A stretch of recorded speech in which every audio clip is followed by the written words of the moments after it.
Good morning guys, কি খবৰ? আশা কৰোঁ আপোনালোক সকলোৱে ভাল আছে।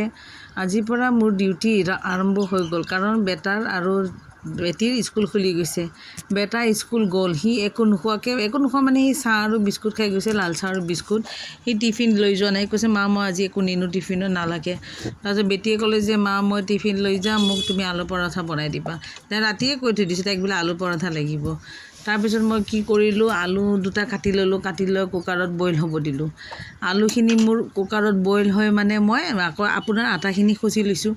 আটাখিনি ধুনীয়াকৈ খচি ল'লোঁ। মই আটাখিনি গৰম পানী দিয়ে খচি লৈছোঁ, কাৰণ গৰম পানী দিয়ে আটা খচিলে ৰুটিটো ধুনীয়া কোমল হৈ থাকে আৰু টিফিনতো ৰুটিখন টান হৈ নাযায়।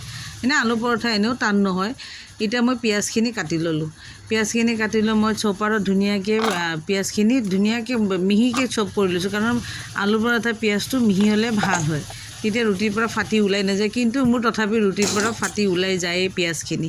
কি কৰিম এতিয়া, ইমানটো এক্সপাৰ্ট কুক নহয়, কি কৰিম, উপায় নাই। এতিয়া মই পিঁয়াজখিনিত আলুখিনি মোৰ বইল হৈ গৈছিল, আলুখিনি দিলোঁ।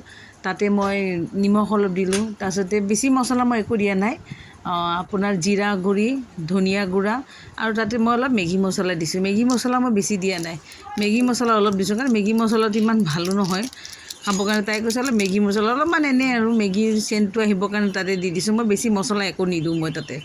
এতিয়া মোৰ আলুখিনি ধুনীয়াকৈ মই সানি ল'লোঁ। সানি লৈ এতিয়া ৰুটি এখন অলপ বেলি ল'ম। বেলি লৈ তাতে মই আপোনাৰ খচি থোৱা মানে সানি থোৱা মোৰ আলুখিনি মই তাতে ভৰাই দিম। ষ্টাফিংখিনি তাতে ভৰাই ৰুটিখন বেলি ল'ম। তথাপি মোৰ ৰুটিৰ পৰা আলু ফাটি ওলাই গৈছে, কিন্তু কি কৰিম, উপায় নাই, সেনেকুৱাই বনাই দিলোঁ তাইক। এতিয়া মই আলুখিনি ভৰাই ল'লোঁ। ভৰাই লৈ লাহে লাহে আপোনাৰ চব ফালৰ পৰা মই আলুখিনি ভৰাই ল'ম তাতে ধুনীয়া কৰি। তাৰপিছত লাহে লাহে লাহে লাহে বেলিম। আগে তাৰমানে কি কৰিম, হাতেৰে অলপ ৰাউণ্ড শ্বেপ কৰি ল'ম। ৰাউণ্ড শ্বেপ কৰি লৈ তাতে অলপ আটা দি পেলাই হাতেৰে অলপ ঘূৰাই ল'ম। এইটো মোৰ ষ্টাইলত বনাইছোঁ, আৰু বহুতেও বনাই এনেকুৱা, মই বনাই ল'লোঁ। তাৰ পাছতো মই লাহে ধীৰে কৰোঁতেও তাৰপিছতো মোৰ ৰুটিৰ পৰা আলু ওলাই আহিলেই। কি কৰিম, উপায়েই নাই আৰু। নাজানা বস্তু জানো, কিন্তু মোৰ এইটো অলপ গণ্ডগোল হৈ যায়। কি কাৰণত হৈ যায় নাজানো, কেতিয়াবা ভাল হয় কেতিয়াবা বেয়া হয়। এতিয়া চাওকচোন, এই আলুখিনি ওলাই গৈছে, ওলাই যোৱা নাই, লাগি আছে, কিন্তু মানে ৰুটিৰ পৰা বাহিৰত ওলাই গৈছে। তাই কৈছে এতিয়া ৰুটিখন মোক মা তুমি পিজ্জাৰ দৰে কাটি বনাই দিবা। এতিয়া ৰুটিখন মই তাইক এতিয়া ধুনীয়াকৈ পিজ্জাৰ দৰে কাটি বনাই দিব লাগিব। মই তাতে অলপ ৰিফাইন দিছোঁ, মই বেছি দিয়া নাই। মই ঘি দিব খুজিছিলোঁ, তাই ঘি নাখায়। তাই বোলে ঘিৰ চেণ্টটো বোলে ভাল নালাগে, কিন্তু ৰিফাইনত কৰি আপোনাৰ ঘি দিলে বেছি ভাল হয় খাবৰ কাৰণে। তাৰপিছত মোৰ ৰুটিখন হৈ গ'ল। ৰুটিখন এতিয়া হোৱাৰ পিছত তাই মোক কৈছে পিজ্জা ছেভ কৰি দিব লাগিব।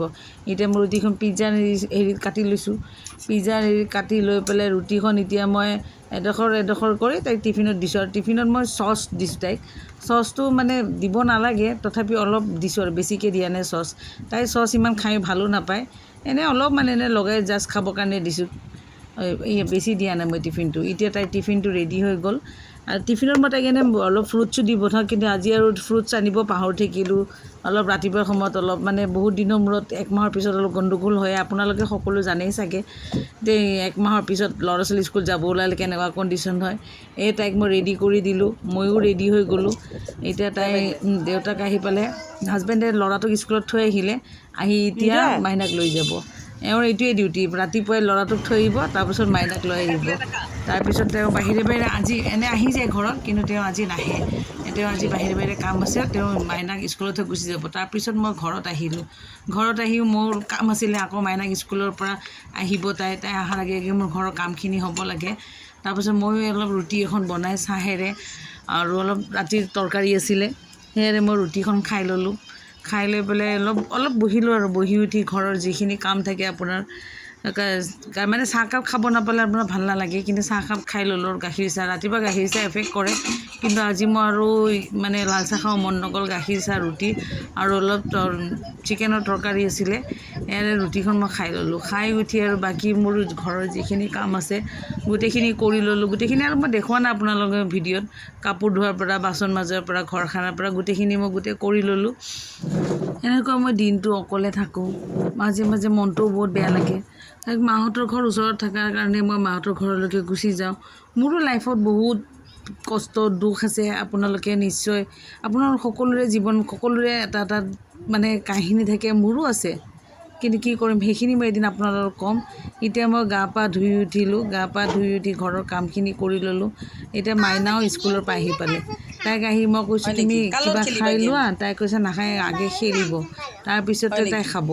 তাৰপিছত তাই অলপ সোনকালে আহি পায় স্কুলৰ পৰা, আপোনাৰ 12টা বজাত ছুটি দি আহিয়ে পায়। তাই স্কুলৰ পৰা অহাৰ পিছত মই বাকী কামখিনি কৰোঁ। আকৌ দুপৰীয়াৰ ভাতখিনি বনাই ল'লোঁ মই। আজি মোৰ গাটো এনেও ইমান ভাল লগা নাই, ভাত বনালোঁ। তাৰপিছতে মাছ আছিলে, মাছখিনি অলপ বনালোঁ, পিঁয়াজ দি পেলালোঁ, গেৰেপি কৰিলোঁ, ভেন্দি আলু ভাজিলোঁ। তাৰপিছত ভাত খাই শুলোঁ। শুই উঠি মোৰ গাটো বহুত বেয়া লাগি আছে, মোৰ এলাৰ্জি আছে, আপোনাৰ বিচাই থকাৰ নিচিনা হয়, গোটেই গায়ে চায়ে মূৰত, আপোনাৰ গোটেই চুলিত মোৰ মানে একদম ভৰ্তি হৈছে, বিৰাট অশান্তি। মই হোমিও দেখাই আছোঁ, এখেতৰ তাত দেখাই আছোঁ মই।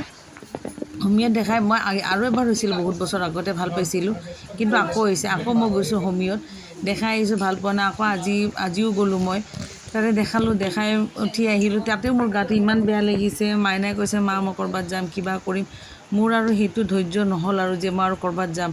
তেওঁক কিবাকৈ দেখাইছোঁ, মানে জানে আৰু যাৰ যাৰ আছে, আজিকালি বহুতৰে আছে, কিন্তু মোৰ এইটো বিৰাটেই অশান্তি দিয়ে। মই একদম মানে বিচাই থকাৰ নিচিনা ফুলি যায়, মানে হাতৰ তলুৱা, মূৰৰ চুলি গুৰিৰ পৰা গোটেই হয়। এতিয়া হোমিঅ'ক দেখাই আছোঁ, চাওঁ ইনশাআল্লাহ কি হয়, আল্লাহ ভাল কৰিলে ভাল হয়। বিৰাট কষ্ট পাওঁ আৰু মই এইটো বেমাৰত, মানে বিৰাট অশান্তি লাগে।